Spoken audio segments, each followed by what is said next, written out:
Well, welcome to the College of Complexes. This is our 456th meeting since we started in February 2009. This actually started in Chicago in 1951 for the purpose of solving all the world's problems. They're still working at it. They've had over 3,000 speakers. We've had 456 speakers, counting this speaker here today. We put a speaker on every week, a different subject. We require a speaker to take a position on an issue or express a point of view. They have to be for or against something. We don't care what it is. We have to know ahead of time what we're going to talk about. We give them up to an hour to make a presentation. If they go over an hour, we cut them off. If anybody interrupts the speaker, we remind the interrupter we listen only one fool at a time. That's one of our rules. It's one of our early rules. Anyway, then we have questions and answers from the audience of the speaker, not speeches. Then we have remarks, rebuttals. Everyone in this audience that wants and gets 5 minutes at the podium here to respond to the speaker said for or against. And our speaker gets the last word. It's a comment, close the meeting. That's how it works. But before we introduce our speaker, we have time for announcements. Anybody has any announcements? Come on up here and make them. I know Jan Lee has one. Come on up here.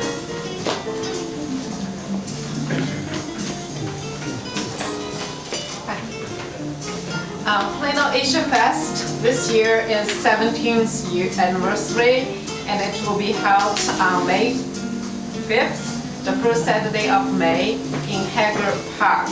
I'm on the board of Plano Asia Fest, and we have bookmarks to remind you of the festival, and I'm going to go around and give you the bookmarks, and it would be wonderful if you could come and visit us at the Plano Asia Fest.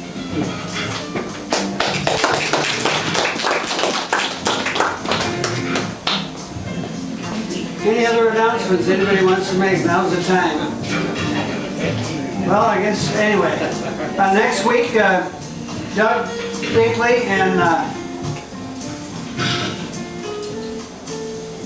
it's not on here. Oh, and Peter Perot will be here from Chicago to talk about how to avoid any democratic and free society. It's on your itinerary. I'm not going to read all this, but it should be interesting. They came all the way. They're coming all the way from Chicago to do this, so it should be interesting. There'll be 2 of them. And on May 4th, Texas 202-19 session where taxpayers stand so far. That's Robert Montoya. He'll be here. On May 11th, the hearing challenges, solved with technology or not.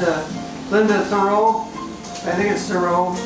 I can't even pronounce it. Anyway, she's a PhD professor at the University of Texas. She's an expert on hearing. She can be talking about hearing problems. So if you know anybody that has a hearing problem, it might be a worthwhile venture to come here.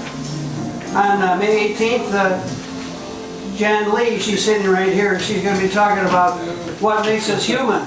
It's on your itinerary here. It should be good. They all welcome you to be here, and she does too, I think. Anyway, and on May 25th, does time really exist? That's Patrick McElroy, he'll be here talking about that. I just thought of something. I didn't turn this light on. No wonder I'm having trouble reading. You're in the dark. Yes, trying to read in the dark, you know. Anyway, on May 25th, this time, I did that already. June 1st, let's see what we got there.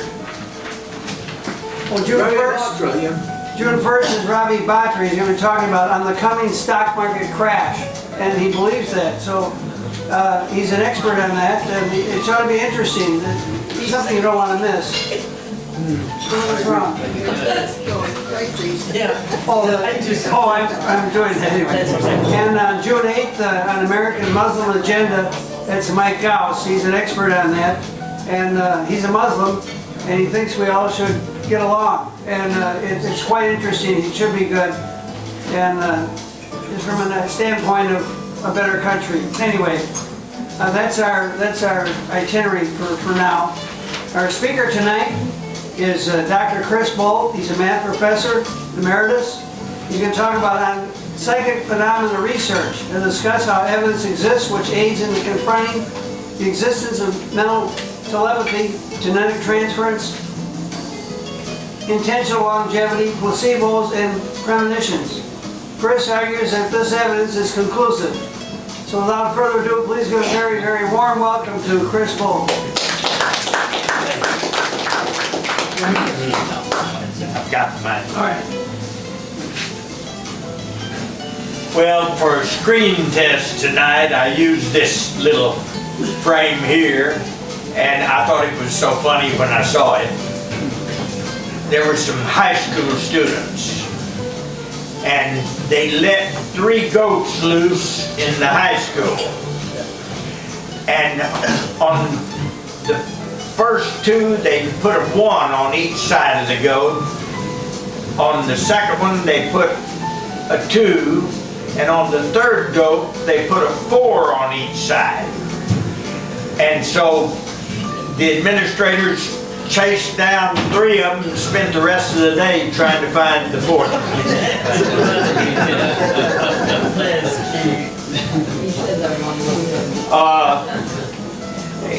I'm covering a number of different topics tonight. I'm going to mention one here called psychokinesis.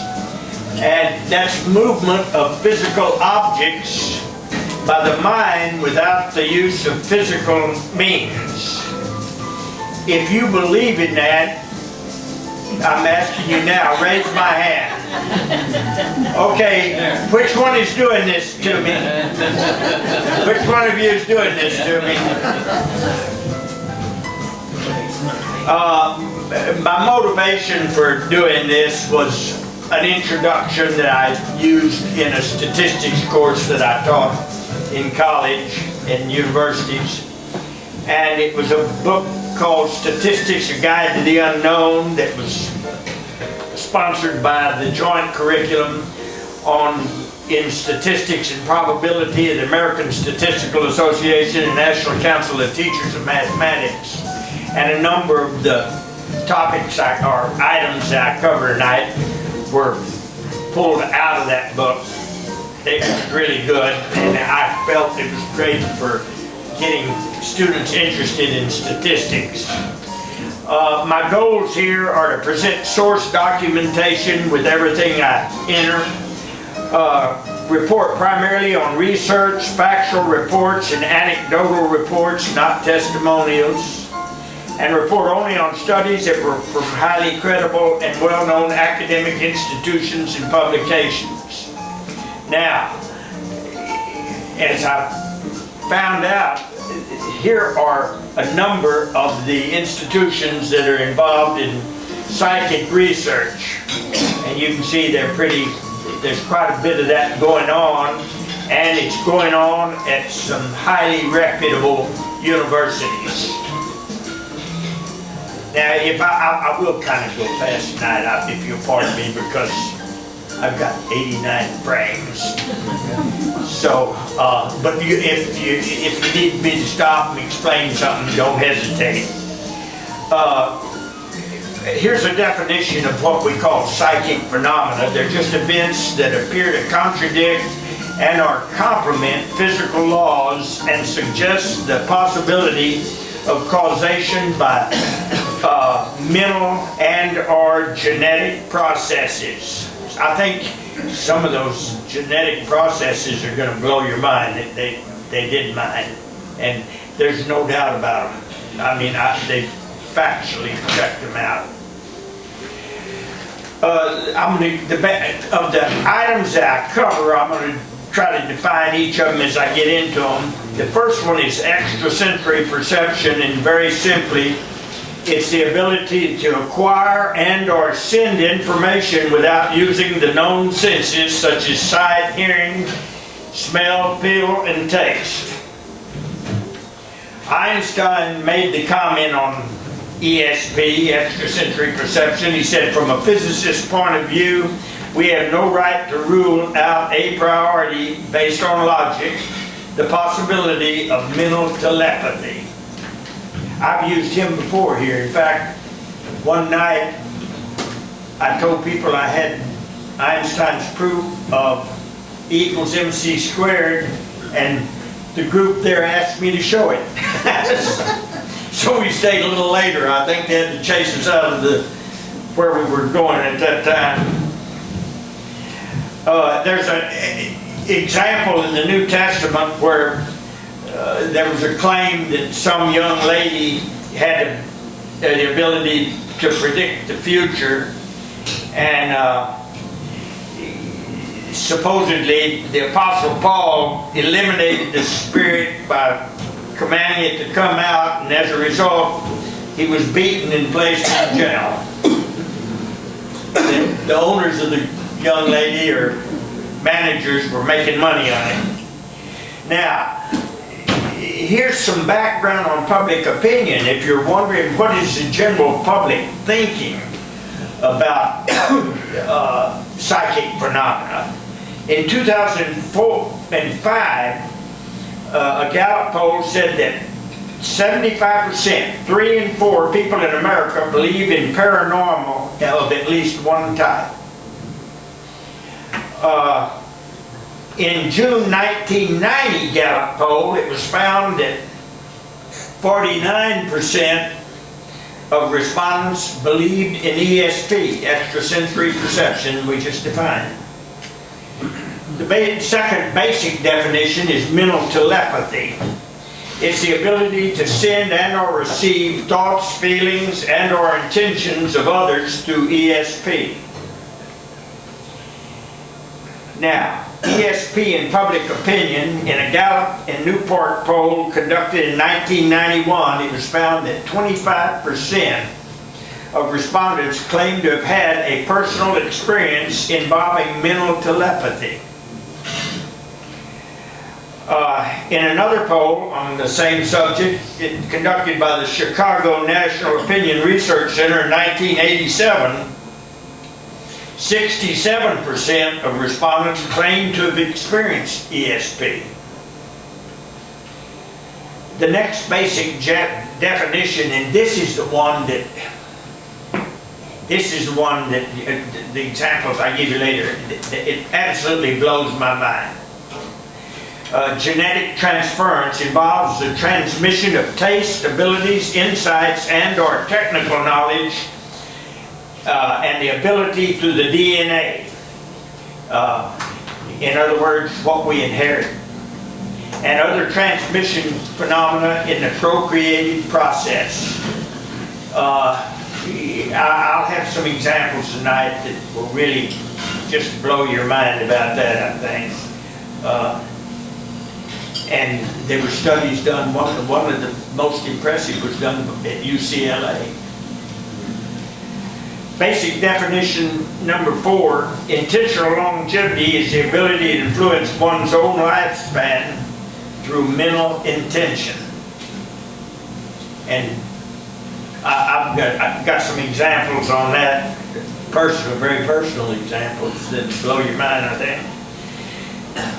We're going to talk also about what is the placebo effect. It takes place when a patient is given a placebo, a counterfeit, fake, or inert medical intervention, for example, a sugar pill, and as a result of the psychological impact of feeling that he or she is being helped, is actually being helped. And they've done studies on this and found out that within your body, chemically, your organs respond in a manner and produces things that help. Definition number 6, precognition is the ability to perceive something about an event or condition before it occurs by extrasensory perception. Retrocognition is the ability to perceive something about an event or condition after it occurs by extrasensory powers. Premonition is simply the ability to perceive a feeling about a future event which might constitute only a foreboding warning. Now here's an outline of the topics we'll cover, and I've tried to define them all before we start. The Soviet Union has done some research on this, and they did a mental telepathy experiment. I think you'll find it very interesting. They used a submarine to help them. A Soviet parapsychologist, Dr. Pavel Naumov, has reported about a scientific experiment in which a mother rabbit was separated from her 5 baby rabbits, and they placed them on a submarine deep below the surface of the ocean and out of any possible communications with the mother rabbit's position in the laboratory on the mainland. The Soviet scientists implanted electrodes deep into the mother rabbit's brain, one by one, at randomly selected times, and unpredetermined. The assistants on the submarine killed the young rabbits and recorded the times. In the laboratory, a chronograph time tag recorded any mother rabbit brain reactions. Dr. Naumov reported that at each synchronized and recorded instant of death, the mother rabbit's brain reacted. There was communication. And his instruments clearly registered those moments of ESP. Now, I have to think that anybody in the Soviet Union that did an experiment that was fraudulent, they could be in bad trouble. So I tend to think that that was a true experience. At this point, I want to cover some examples of what we call shared DNA, dealing with twins and what have you, separated at birth. In 1980, a student at Nassau Community College named Robert kept having strangers come up to him and say, "Hi, Eddie." One of Robert's friends realized that another student named Eddie looked just like Robert and had the same birthday. He arranged to have the two guys meet. Oh, what happened here? Let me see. Let me see something here.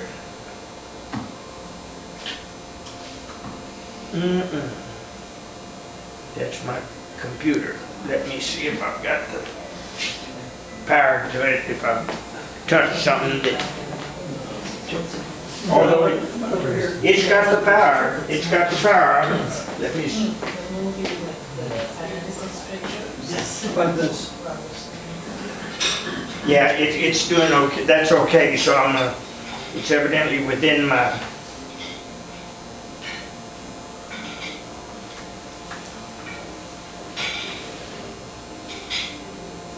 Well, I'm not showing power.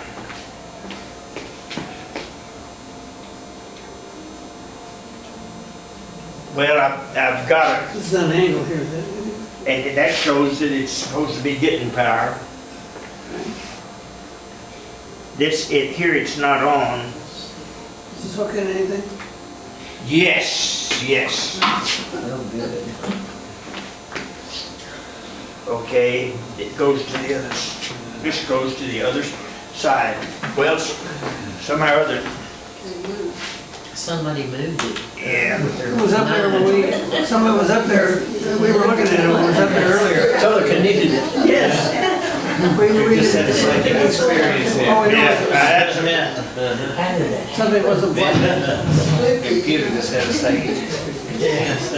Which one have you moved? I don't know how that. It was sitting there from day one, you know. Okay, well, I'm surprised because the battery should have, if it was running on a battery, it should have lasted longer than that. Yeah.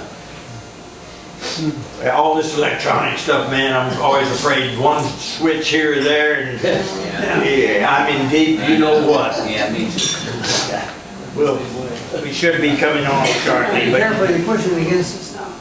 See here? yeah, it shows to be on, okay. Yeah, Here you we push the go. platform up against it, so be careful. There, it just went out. Okay. Oh, okay.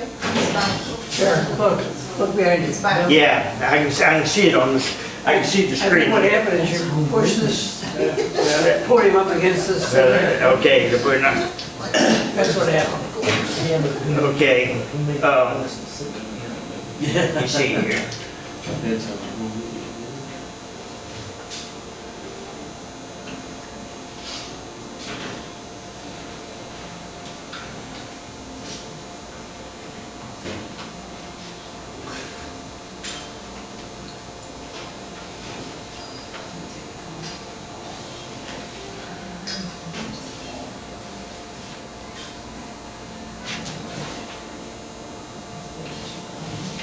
Hang on. Think I left out a capital letter here.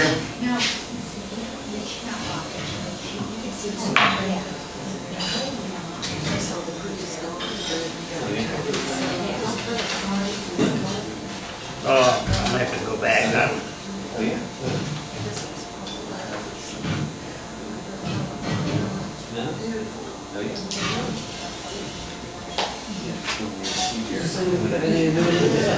No, right now it's in between me and the computer. Oh, yeah, they were really quick thinking of yeah, they did.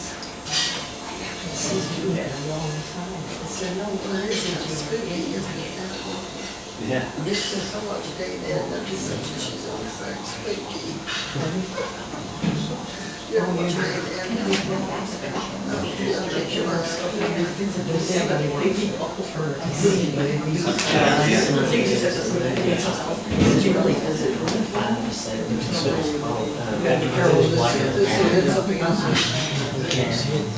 No, right now I'm having trouble with the password.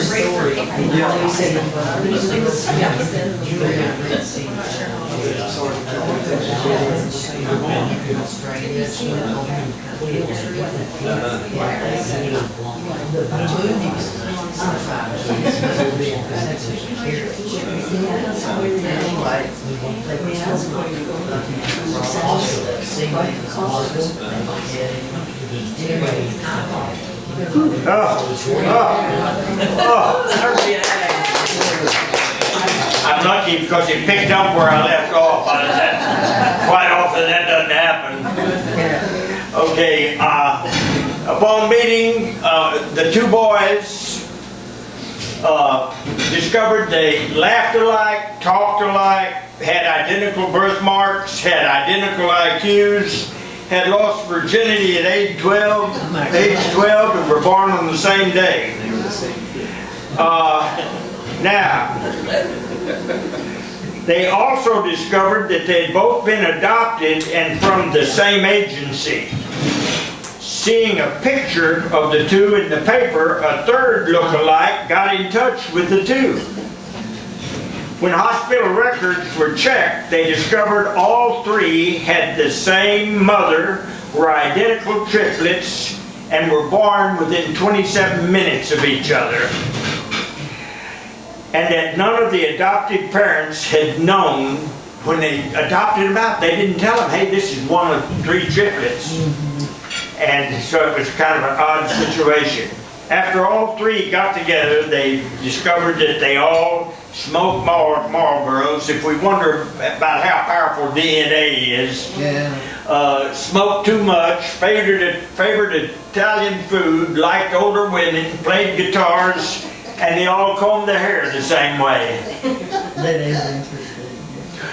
Now, here's another case, but these were just identical twins that met at age 39 and found that both married a lady named Linda in their first marriage, a lady named Betty in the second marriage, suffered horrible headaches, drove blue Chevrolets, smoked Salem cigarettes to name their firstborn sons the same two names except they spelled them different. That is interesting. Here's another, two boys, and when they were separated at birth, they were both volunteer firefighters, carried big key rings on their belts, had big belt buckles, drank only Budweiser beer. Two more met at age 45 and found out this were women and wore their hair the same way, were extremely religious and loved to creep people out by rolling their eyes back in their head. Two more, and once again, two women. It didn't bother me. It's better off, yeah. Huh? It's better off, It was okay like it was, yeah. we're back there. Yeah, it didn't bother me, yeah. And these two women first met at age 33, found out they both failed algebra, ate extremely fast, and always used 3 paper towels when they wash their hands. Now, the next one has to do with genetic transference. And this one is one of the really mind-boggling results as far as I'm concerned. I mean, how much information goes with the DNA, you know? And so, this is the African weaver bird. There's a picture of one of the nests. It, unlike any other bird you've ever heard of, it entered the nest from the bottom.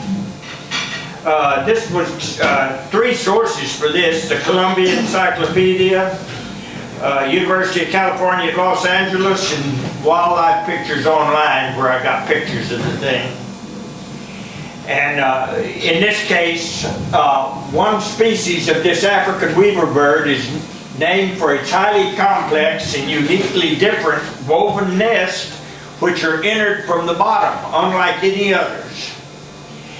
Using only its beak, it can weave something so intricate and so consistent that most humans could not reproduce it with their hands. They also know which materials to use, favoring fresh green blades of grass or strips of palm leaf. Not only are these more flexible than dry leaves, but they dry, they contract and tighten the knots when the birds use knots that the birds use to fasten them with. They devised an experiment to test this out, which proved that the birds are born with the knowledge to replicate these nests. This is absolutely mind-boggling to me. It was not a result of having seen other birds do it. African weaver birds' eggs were flown to an aviary in the United States where there are no similar weaver birds. And it was all they took was the eggs.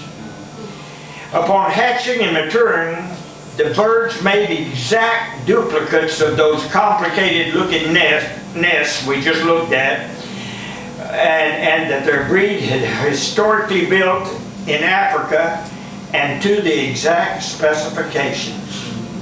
How much is carried on? How much can be carried? How would that be for humans? Wouldn't it be great to have your dad be a lawyer and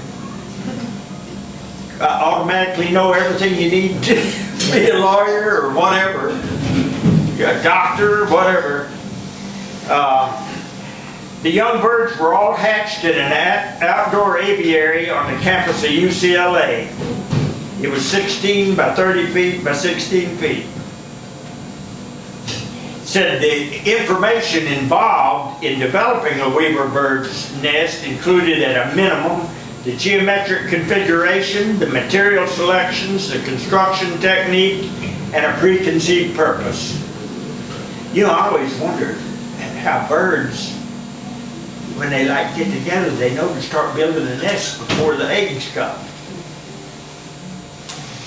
Speculative question: is this ability a function of DNA? Could a characteristic of DNA be identified which enabled technical information to be transferred by genetics? Could it be incorporated in humans? And so here I say, could it be configured to pass on information similar to a college course? And what are the limits and nature of such genetically transferred material? Makes you wonder. Another example is the sparrow weavers in Africa. It has an apartment house nest in which 100 to 300 pairs have separate flask-shaped chambers entered by tubes at the bottom. I'll show you a picture of it that gives the details. There it is. Isn't that amazing? Every one of those little holes there is a separate nest, and they all, like a community, get together. Now, here's one I'm really familiar with. I've been to Hawaii 42 times for a great number of years. I'd go a month in the fall and a month in the spring. And I always exercised in a government park called Fort DeRussy that's dead center on Waikiki, and they got the largest part of the darn beach. And they also have a military hotel there called Halikoa. When I have gone there, 6 days a week, they do stand-up calisthenics out in the park. And you know, of all the years I've been there, I can't ever remember us having to cancel our exercise because of weather. That area in Waikiki is different than the rest of the island. It seems like there's more rain on the north side, and it rains quite a bit on the top of the mountain in the center, but when you get over in the Waikiki area, the weather's virtually always unbelievably pleasant. But these fairy tern birds will blow your mind. They have no nest. They do not make a nest. And what they do, and I've seen them, I've seen at least 8 or 9 or 10 of these nests there at Fort DeRussy. And what they do is they find an indention in a limb, and that's where they lay the egg. And the thing I don't understand, these little chicks are born, they break out of the egg and they stay there. You know, and I've never known one get blown out of the nest. Here's a picture of a mother and a baby. And when we would exercise, what is so funny, the mom and dad birds stay together real well.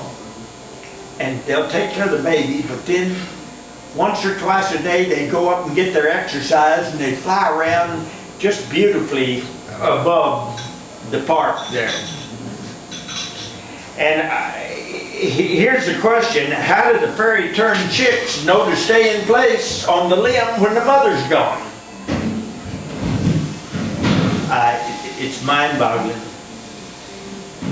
Now, the next one is intentional longevity. And I'm talking about first of all, birthday and death day. And this was put out by the Joint Committee on Curriculum, Statistics, and Probability, the book I mentioned a little earlier. The purpose of the study was to determine whether some people postpone their deaths until after their birthday. They examined the month of birth and the month of death for more than 1,251 famous people. And the birth month was the name of the month in which the person was born, and the death month was the name of the month in which the person died. Here's what happened. See this area? Here's the average number of deaths at whatever age, okay? And here's, look, it's below average, and right there where it crosses the dotted line, that's the birthday. But look, after the birthday, the death rate increases a whole lot above that. So that's pretty supportive of that. And let me see here. It was found as they became more famous, their death rise and death dip became even more accentuated. There's a dip in U.S. death rates before presidential elections. There's a dip in Jewish death rates in New York City before the Jewish Day of Atonement. Both Thomas Jefferson and John Adams died on July the 4th, 50 years after the signing of the Declaration of Independence. At about 11 p.m. on July the 3rd, Jefferson asked his nurse if it was the 4th yet. That really makes it pretty obvious. Now, the finding was adults who develop positive attitudes about aging live 7 years longer than peers who had negative attitudes. You know, if people get tired of living, they're ready to go. People with extensive networks of good friends and confidants outlive those with fewest friends by 22%. Close relatives with children and relatives had little effect on longevity, according to the studies we're reporting here. Here's one. Married men live an average of 10 years longer than unmarried men. Married women live an average of 3 years longer than unmarried women. But women overall outlive the men about 7 years anyway, so that leaves them pretty well even, I guess. I think I screwed up here, hang on.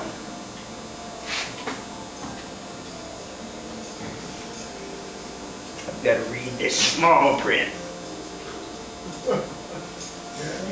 Here we go. Got to hit previous, I think I missed one. Okay, we're now moving into placebos. A placebo, oh hey, there's one other I missed, doggone it. Before I get into placebos, hang on, and it's a personal one. Okay.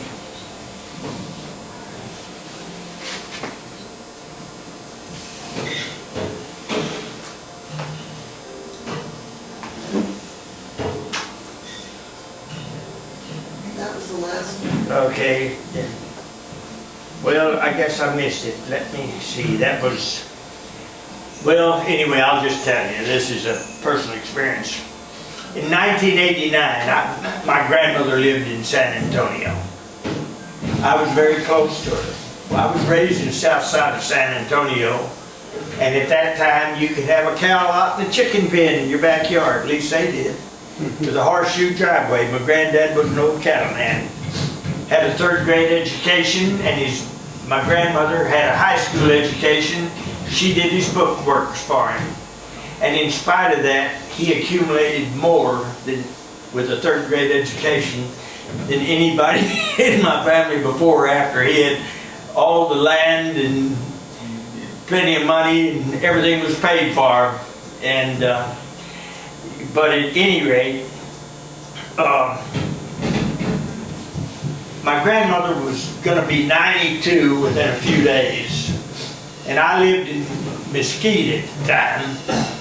And I called her up, and because I could go down to their house. When I was a kid, they were only a block away. I could go down there, and during the summertime, I'd go hauling cattle or plowing or going to the stockyards with my granddad and uncle.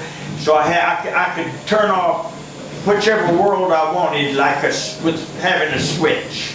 Just be down there before they left for the day. And so I was close to them all and used to listen to the old radio shows with them at night. And so finally my granddad had died, and my grandmother was getting close to 92.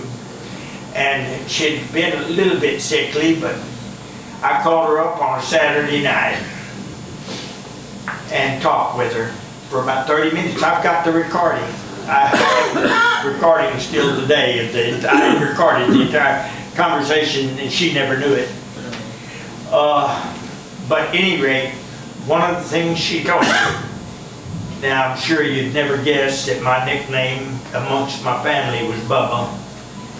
But she said, well, Bubs, she says, you know, I'll be 92 years old tomorrow.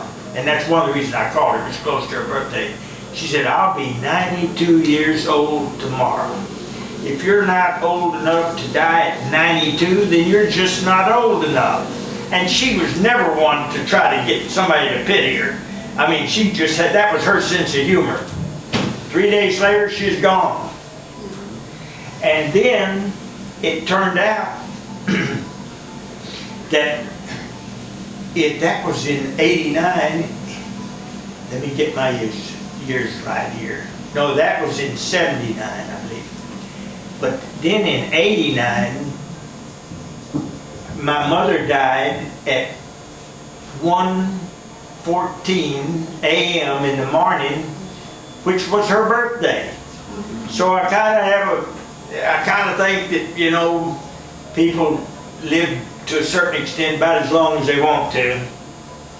Going into placebos, a placebo is simply a sham or a fake, an imitation meant to deceive medical intervention. It takes place when a patient is given a placebo, and as a result, the psychological impact of feeling that he or she is helped is actually helped. Questions that have been probed in the studies about this: do treated individuals fare better than untreated individuals? Do treated individuals fare better than individuals treated with a placebo? Does the treatment produce side effects? What is the appropriate dosage? These are just questions we need to know. In the development of the Salk vaccine, they gave about 210,000 inoculations of a placebo and 440,000 of the actual vaccine. And neither the doctors nor the inoculated knew who received which approach. And as a result, the results they got showed that the doggone polio vaccine was working, and so they used it. And here, this is a true experience. In a college class I had in 1980s, a statistics class, a lady in my class that worked for a drug company told me that in a study to confirm one of their company's major drugs, they had more individuals who received the placebo dropped out of the study than due to side effects than those who received the actual medicine. So they felt pretty confident about their medicine. A person's belief about a certain pill or procedure has the potential to influence biochemical processes. Here they've proven that it really affects biochemical processes. In other words, the emission of pain-killing opiates in your body, and there's the name of the study that was done to show that. Furthermore, pain-killing and anxiety-reducing drugs that are infused secretly without an individual's knowledge are less effective than when the patient knows they are receiving them.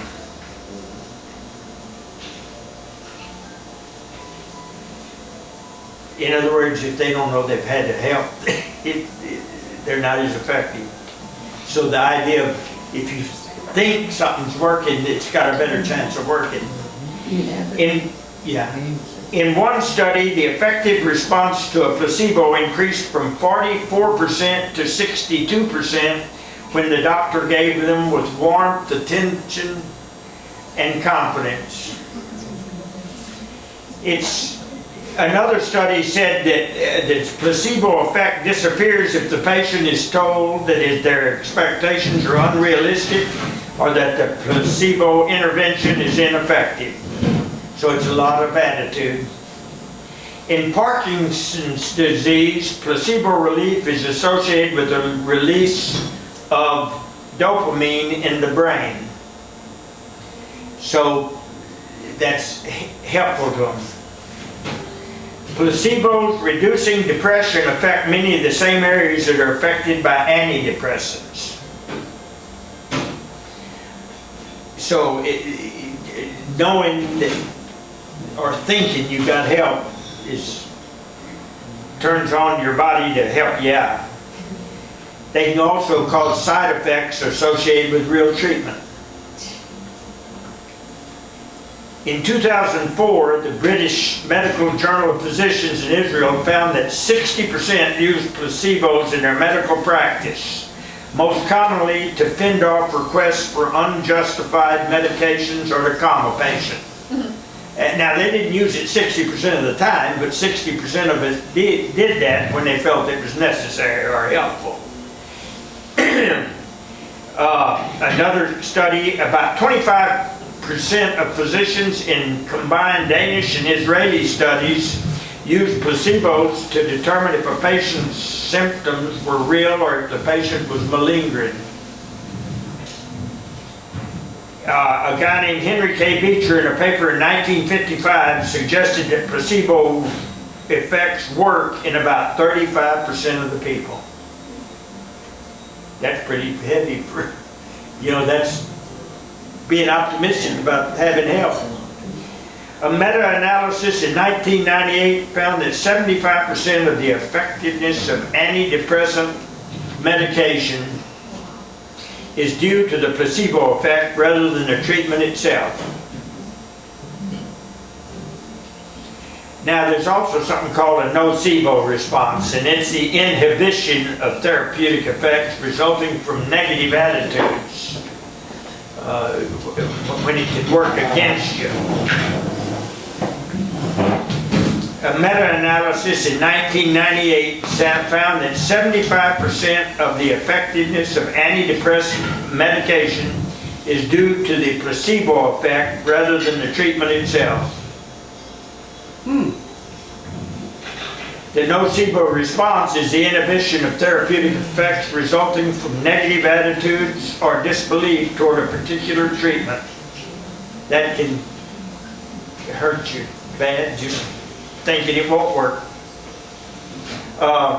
When I was in high school, I drove a delivery car for a drugstore for 3 or 4 years, and I remember the pharmacist told me that they had one pill that was very, very inexpensive, but they, I guess, and this wasn't just the pharmacy I worked for, but the pill had a much higher price because if they sold it with a reasonable profit at what it cost to make it, nobody would have confidence that it'd work.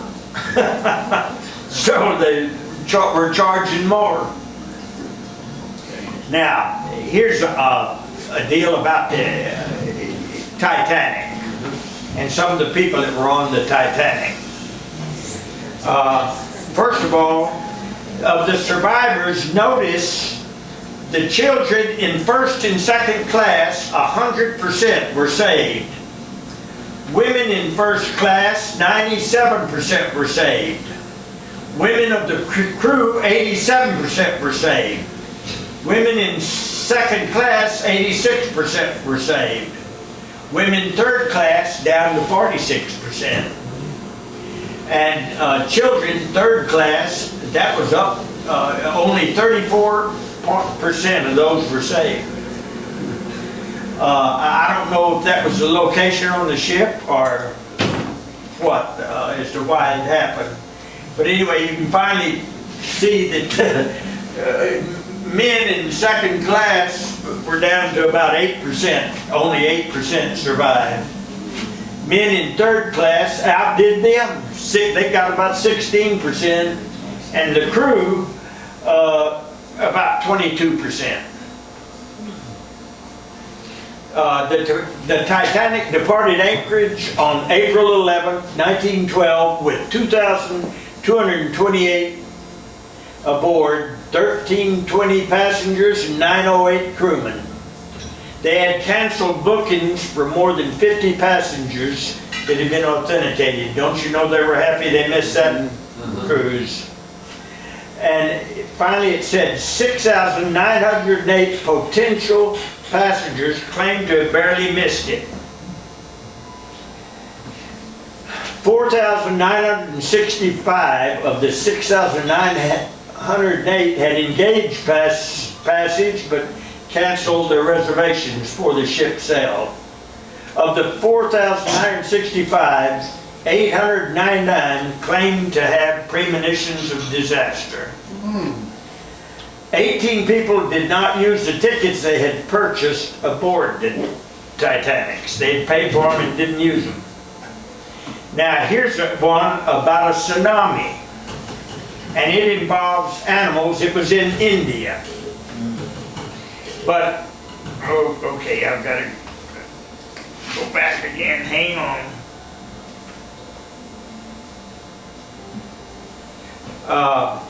This was a December 26, 2004. Before the tsunami came, flamingos left India's southern coast well before it hit. Scuba divers reported fish evacuated close in coastline waters prior to the tsunami. The fish knew to go. Minutes before it struck, dogs were seen running inland on the Thailand's western coast. At the same location, 1 hour prior to arrival of the tsunami, elephants bolted for higher ground, some breaking chains to do so. There was no evidence of deaths of elephants, leopards, deer, wild boar, monkeys, or jackals in Sri Lanka's heavily hit Yala National Park. That's kind of, so are animals much more perceptive in some way or another? During World War II, Winston Churchill said his life was likely saved when he heard an inner voice telling him to sit on the opposite side of his staff car instead of the one to which he was accustomed. After driving a few blocks, a bomb landed on the side of the car where he usually sat. On another occasion, during the London Blitz, Churchill had a premonition, interrupted dinner, and sent his kitchen staff down to the bomb shelter. Minutes later, a bomb struck the house, demolishing the kitchen. Now, they say reason on 9/11. This goes up to pretty recent, 2001. Reasons that disaster was avoided on an individual basis. One head of a company wasn't there because his son started kindergarten. One employee, it was his turn to bring donuts and he was getting there late. A woman because her alarm clock didn't go off. She probably kissed that clock when she got home. One was late because of a turnpike accident. One lady spilled food on clothes and needed to change. One employee's car wouldn't start. One employee couldn't get a taxi. One employee was sufficiently late because new shoes developed a foot blister and he stopped at a drugstore to get a Band-Aid.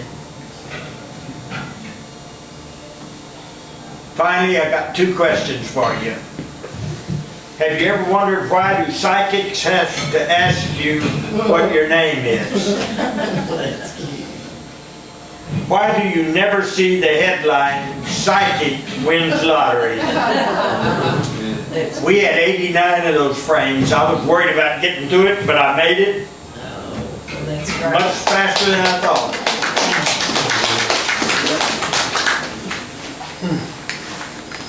You get to stay there and answer a question. Who wants to be first? In all your research, I'll tone down, have you read anything about John van Prague? About John? John van Prague. No, I haven't. Well, James. I basically did this paper probably 6 or 7 years ago. Yeah. Well, he came to Dallas, but he really tries to help people with problems, so you couldn't go to him and ask some inane question or insignificant question. But last time I checked, he was $200 an hour. And I have a friend, James Capello, or John Capello rather, and he charges, $250 an hour. And he was voted the best psychic either in Texas. So there are psychics. You're talking about psychics now. Right, yeah. Okay. In Texas or the U.S. maybe. He's written 3 books. You've not heard of John Capello? I might have heard the name, but I couldn't tell you in detail. Yeah. So you haven't really studied famous psychics? No, not really. I kind of went topic by topic on this. Oh, I see. So you have no feeling about accuracy with... No, about how accurate the psychics are about stuff. No, I'd be curious about it, but I had no experience evaluating them. Well, I know people that claim to be, and they kind of keep it on the hush-hush because they don't want to be bothered. Yeah.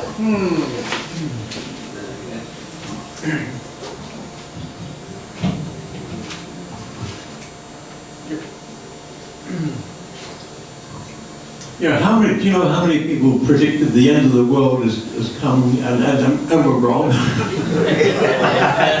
Yeah. And I tell you, we've got a few going right now, it sounds like. Oh, I'll ask her. So one of the criteria of science is the ability to reproduce the same results. You say science? Science, yeah, scientific experiment, Right. right? So in order to if it can be verified, I think the only among all these topics, the only thing that's verified is the placebo effects, right? They are like statistics of verifiable results of placebo. But the other things like the telepathy and the premonitions, like other things, do you know if they are like statistically tested? Yeah. But I'll tell you, there is one other area that I think has been verified, and that is the life extension concept. And the reason I say that, there was a guy, and this is in another paper that I've done, and I should have included it here. He identified 7 areas in the world where they had the largest number of people over 100 years old. And then he interviewed them and to see, hey, what has brought all this about?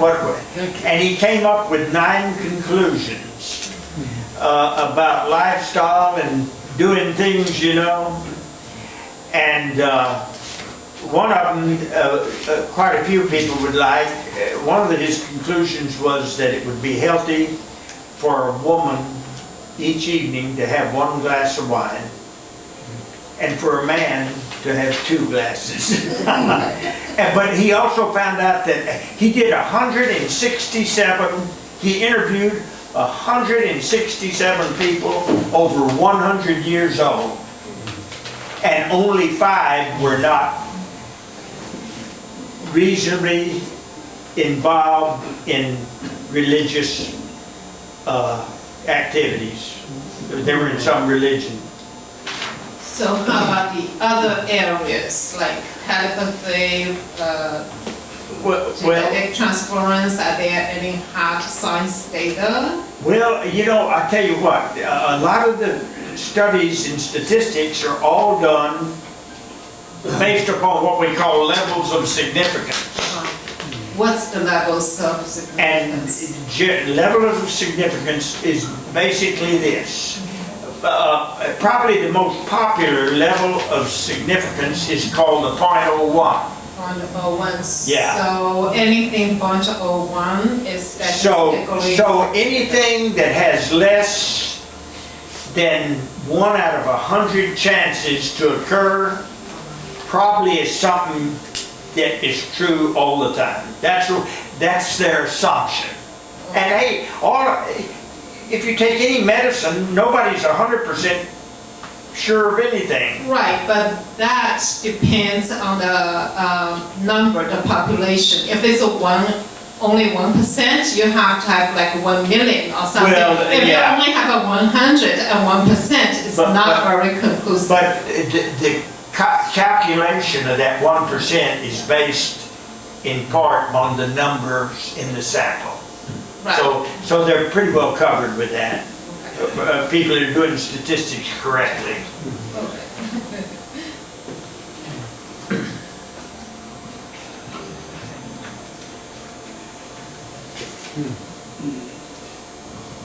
Anybody else want to answer the question? I can't believe this.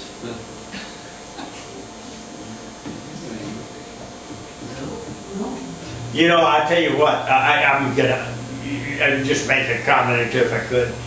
The thing that it just boggles my mind is the story about the Weaver birds and that type of thing, you know.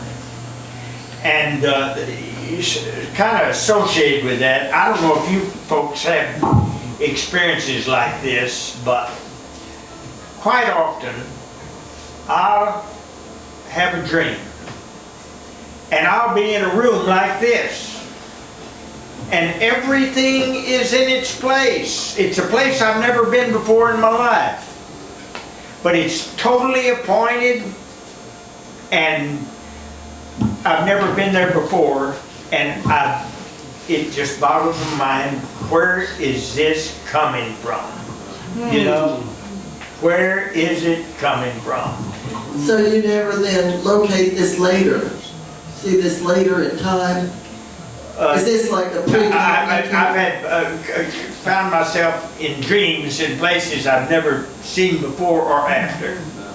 Well, I know my brother used to always say, oh, I've been here before, everywhere you go. So I don't know whether it was a precognitive dream that he was there or what. So have you ever had any great psychic experience or met any famous psychics? Gosh, I really can't say that I have, other than the next closest I've been is like seeing my grandmother and mother died just around birthday time and stuff like that. And to be honest with you, I still don't understand how those darn fairy turned birds, chicks right out of the egg, know to stay on the limb and in the place. How in the world that happens, I have no idea. Do you have a question?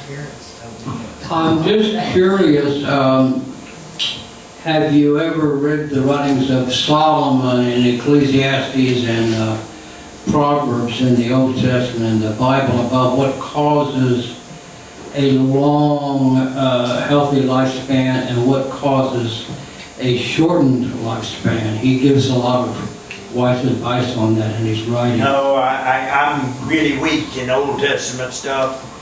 Fairly better off in New Testament stuff, but really, I try to keep it simple. In fact, a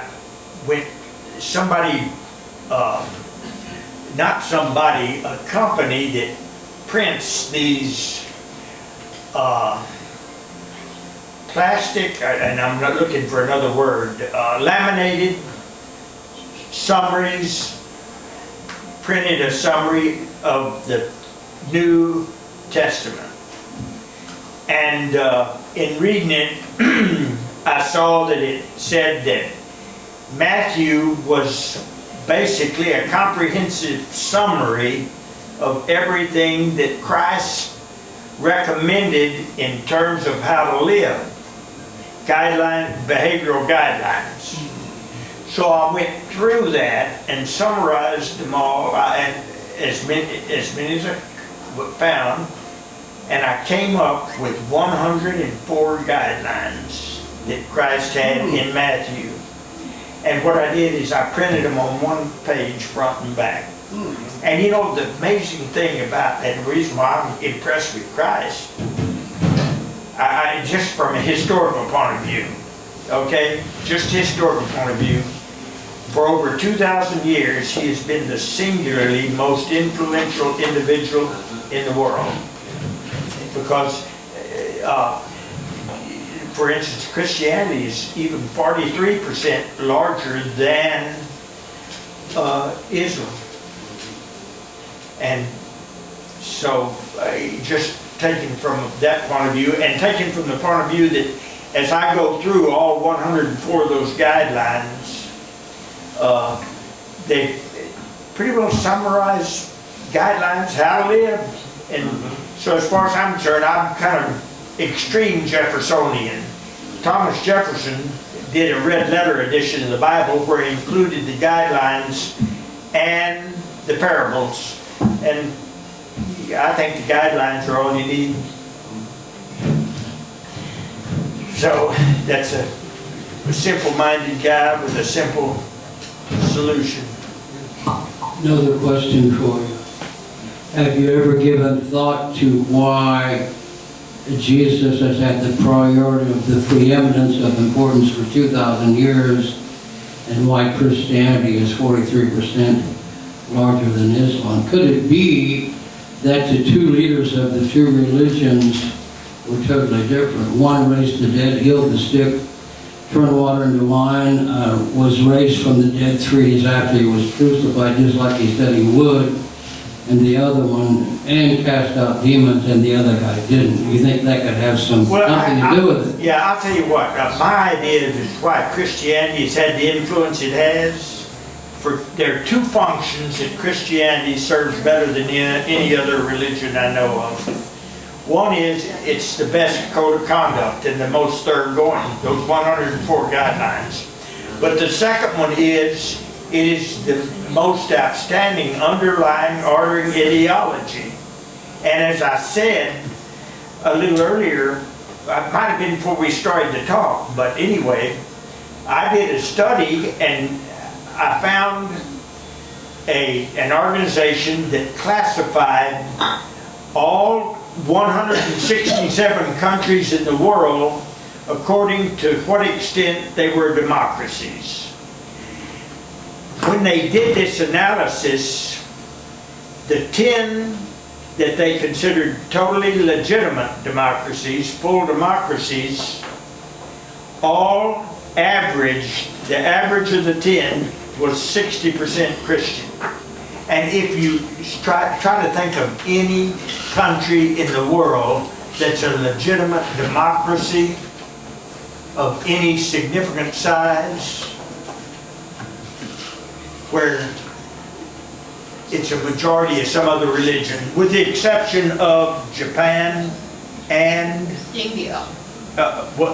maybe I'm not, but India's not that many Christians, but It's a they're democracy, largest democracy, I Yeah. guess it claimed to be. I was going to say Japan and Germany, but Germany was, they had Christians and they misused it. Yeah. Right. But Japan had help in setting up their government, and they've got a very, you know, humane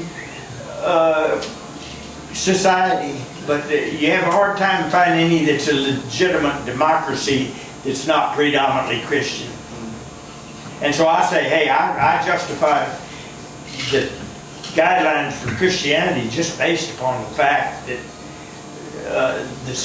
any country you'd want to live in is predominantly that.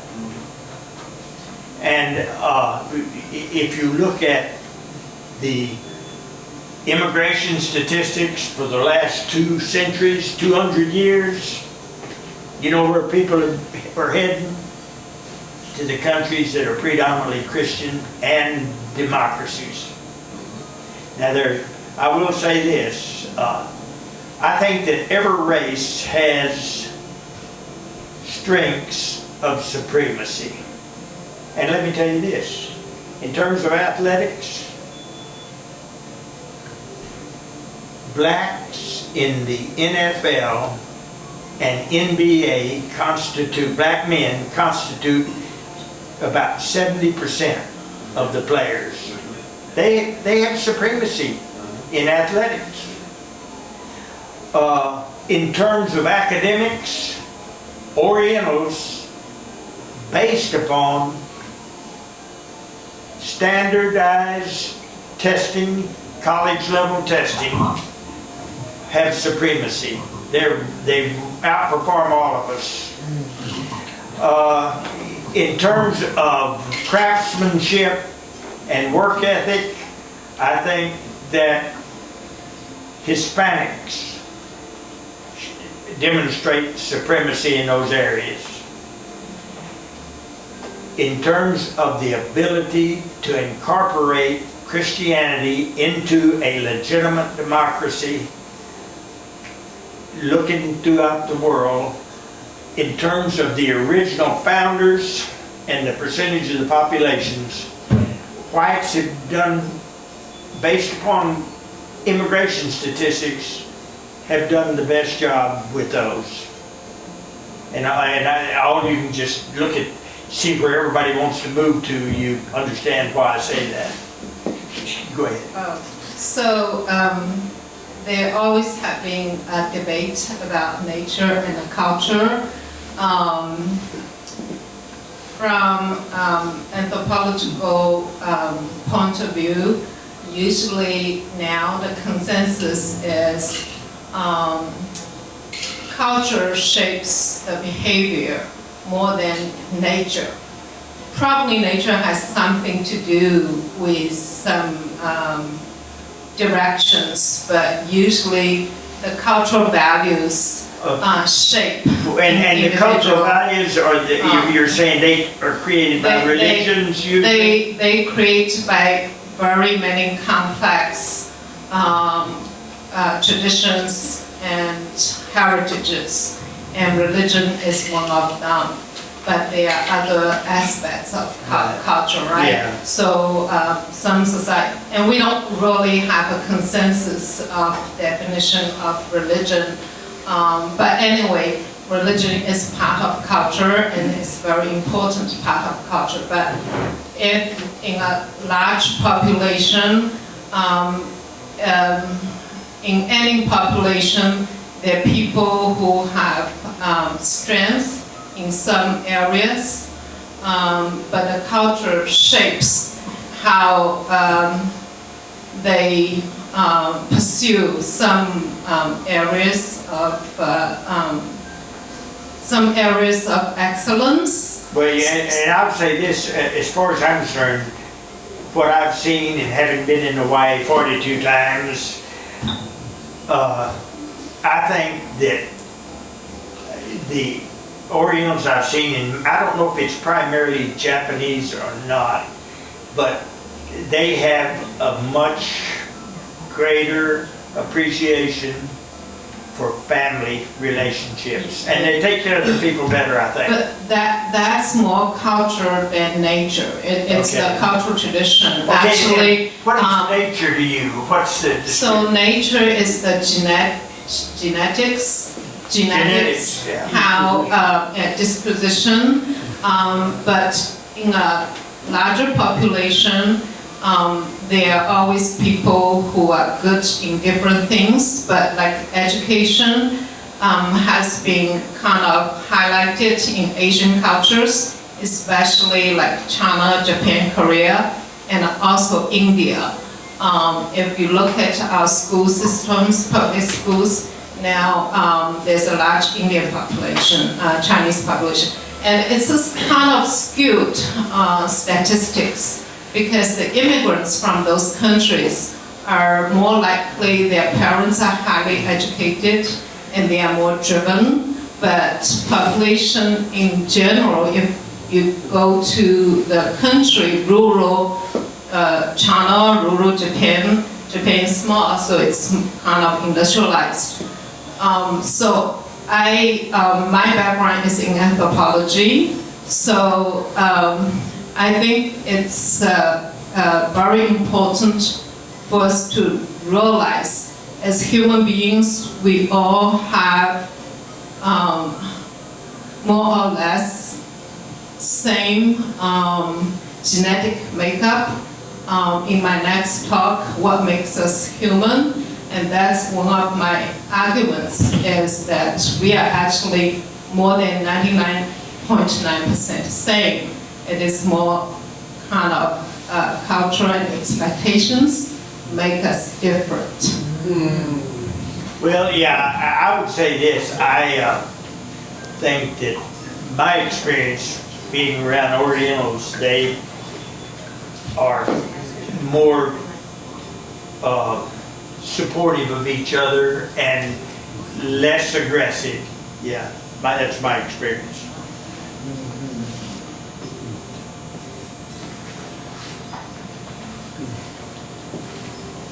I think you touched briefly once on J.B. Ryan, who actually proved that psychic phenomena exist. Do you remember that? No, I didn't remember. And your last talk, I forget what the subject was. What was the name? Rollins? Ryan, R-H-I-N-E. Oh, Ryan. Yeah. Remind me, what was the topic? Well, he studied psychic phenomena at Duke University, written several books. Yeah. I signed years ago when he was in Dallas. Gosh, that was 45 years ago or so. So he must have done this way back. But I wondered if you'd ever heard of Jose Silva. No. Oh, yeah, I might have heard the name, but Yeah. I couldn't tell you anything about it. I've not really paid much attention to. Well, there's a group now that are in his studies, which I took in 1970 because it was on sale then for $75. Now it's close to $400. Oh. It's called, and it was called mind control, but now it's called mind something else, development or something. They kind of want to get away from control. That's not a good word, but anyway. Anyway, they put you in a hypnotic state, of course, in which you are more psychic. And they teach you right away when you probably know this, when you're in the alpha state, and you put your eyes like up and look at the ceiling, you're automatically in the alpha state, that you're more psychic then. So when people are puzzled or don't know the answer to a question, they often put their eyes up, look upward. Yeah, you know. And fascinating study for anybody that's interested in this subject. No, I know nothing about it. Yeah. Okay, Any other questions? appreciate you folks for putting up with me. Enjoy it.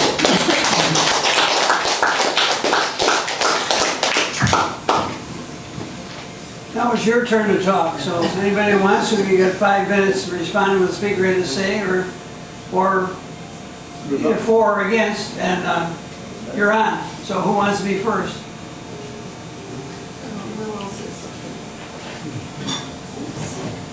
No, we got somebody to talk. This floor is slippery. Should I move this down? Yeah, sure. Or do you want me to use that? Or- Oh, here. I don't want to mess it up.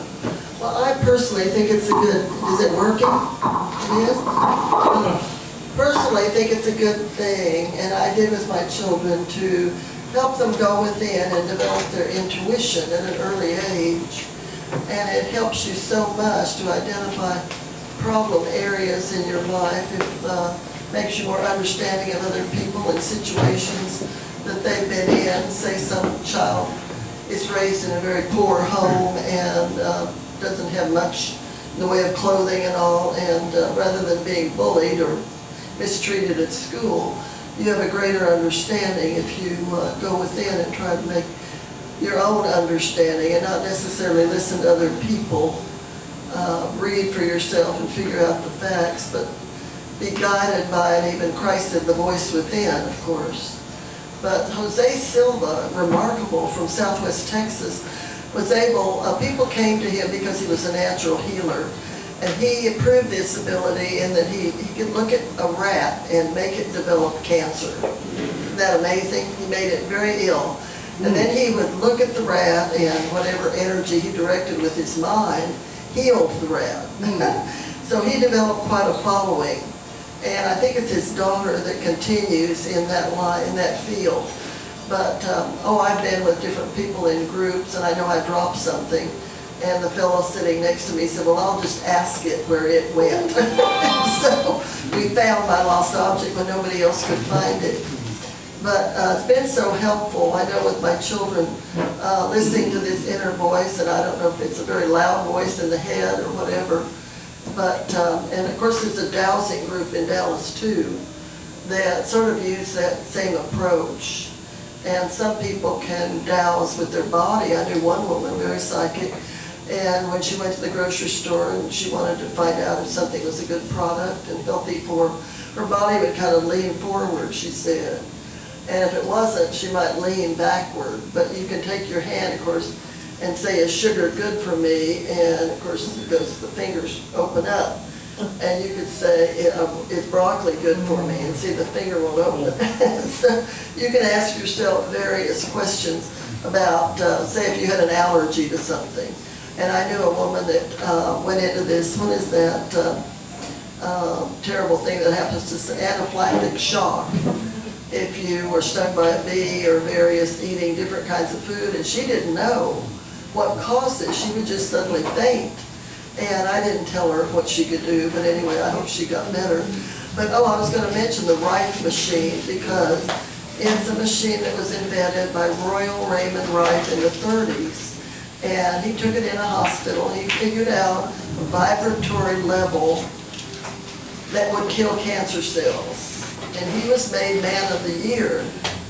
And the AMA made him Man of the Year. But the next year he was kicked out. The government confiscated his machine. Of course, other people had duplicated it, I think.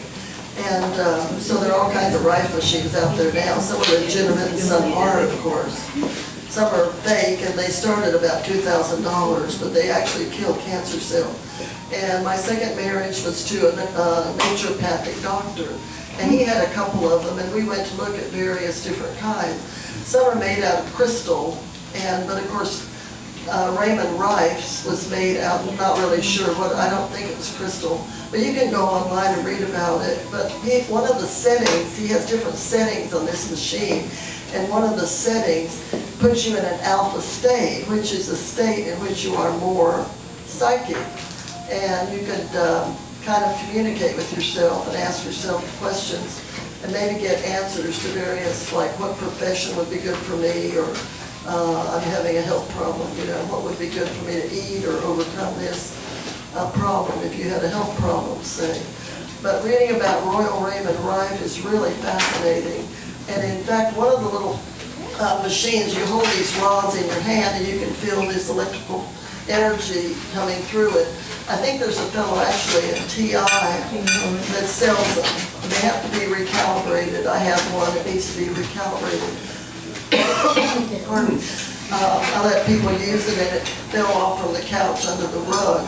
And now the little numbers don't come up like they're supposed to, but I suppose it's still usable. But I've seen Rife machines that are like this big across. And some of them, actually, my husband had one that you were supposed to be back away from it several feet. And at the time I was married, we had a neighborhood cat that was just dragging around. I really felt sorry for it. I didn't know where it belonged, and I thought it was going to die. But after he bought this machine, all of a sudden, within a week or so, the cat was walking around like nothing was wrong with it. So evidently the vibration from the machine went way out into the neighborhood, which may not have been a good idea because it would probably affect somebody that had, say, a pacemaker or something.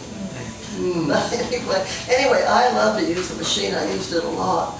We had several patients that had staph, that killed the staph infection. One man came in, he'd had 4 or 5 operations on staph. It's very, very hard to get rid of, I guess. And this machine killed it. We had a nurse that was an investigative nurse, dental, and she had some terrible infection in her mouth. The machine killed the infection. Took away the pain. It takes away pain too, which is marvelous. There's one Rife machine that's a long tube. It's like a blue tube. Probably if you looked up Rife machine blue tube, and my gosh, it's 5,000 or 6,000, I think. I have a friend that has How do you one. spell that name? You say Rice? R-I-F-E. Rife. Yeah, Royal Raymond Rife. So we could Google that. Oh yes, and you can read the history of this man. He also had a microscope that could see into the human cell. This was way back in the 30s or so. And the government confiscated that. I don't know if anybody's ever reproduced it. But he died an alcoholic, regrettably. Yeah.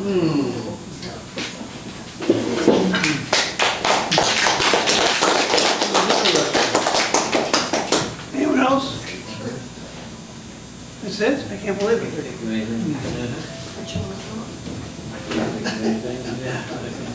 I guess I'm the last one standing. I want to thank our speaker for doing a great job here tonight. You guys all thinking. It's good to have someone come here and go through all this. It's mind-boggling to me. But anyway, I also appreciate what Giant Lee had to say about which fits into what humanity is all about. And anyway, we're going to give this back to our speaker. He gets the last word. Oh gosh, well, Yeah, you get the last word. I just want to say thank you for your attention. I hope that you're as mortified by some of the stuff that here as I am, stuff that I just can't really understand, like the way these animals and birds carry on technically just through DNA. That to me is just is mind-boggling. But thank you very much.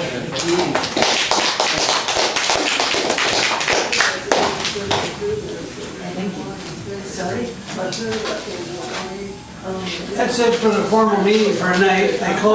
They kick us out of here at 10:30, so you're here for our speaker if you want to talk to him, and see you all next week, hopefully.